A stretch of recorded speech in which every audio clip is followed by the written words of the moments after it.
அனைவருக்கும் வணக்கம். என் பெயர் ஜெகதாம்பாள். நான் கோவையில் வசிக்கிறேன். ஸ்ரீராம ஜெயம்.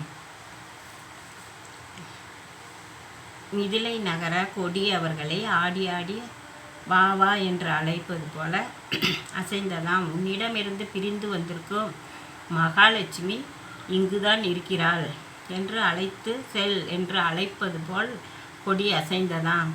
மிதிலை நகரம் மிக அழகாக மாட மாளிகையிலும் கூட கோபுரங்களும் நிறைந்த நகரமாக இருந்தது. அயோத்திக்கும் நேபாளத்திற்கும் அருகில் இருக்கும் மிதிலை நகருக்கு 14 நாட்கள் நடந்து சென்றார்கள். ராமர் மிதிலை நகரில் மேல் மாடத்தில் உள்ள சீதா பிராட்டியை நிமிர்ந்து பார்த்தார்.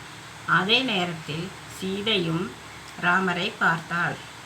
ஒரு இதயத்தில் ஒருவர் புகுந்து கொண்டார்கள்.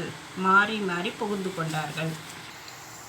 மன்மதனும் எழுதவொன்னா பேரழியான சீதை மாடத்தில் நின்றபோது ஒருவரின் இருவிழிகளோடு மற்றவரின் இருவிழிகள் கவ்விக்கொண்டு ஓர் இமையை மற்றொரு இமை விழுங்க இருவரின் நிலை பெற்று நில்லாமல் இடம்பெயர்ந்து மற்றதுடன் இணைய அழகிய சீதையை ராமர் நோக்க ராமரை சீதை நோக்கினாள். ஏன் பார்த்தார்கள்? ராமர் சிவதனுசை வளைக்கப் போகிறார் அல்லவா? எனவே உன் கருணை கண்ணை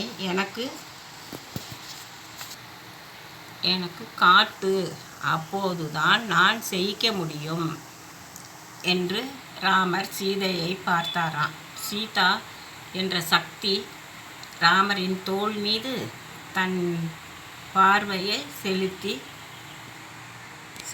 தோளின் சக்தியை கொடுத்ததால்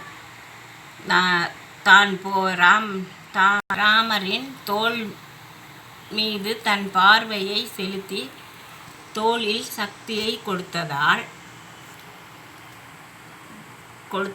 தான் ராமரால் சிவதனுசை தூக்கி நான் ஏற்ற முடிந்தது என்பது பொருள். நொடி பொழுதுதான் பார்த்தார்களாம். இதுக்குள்ள அப்படி சொல்லிடும்.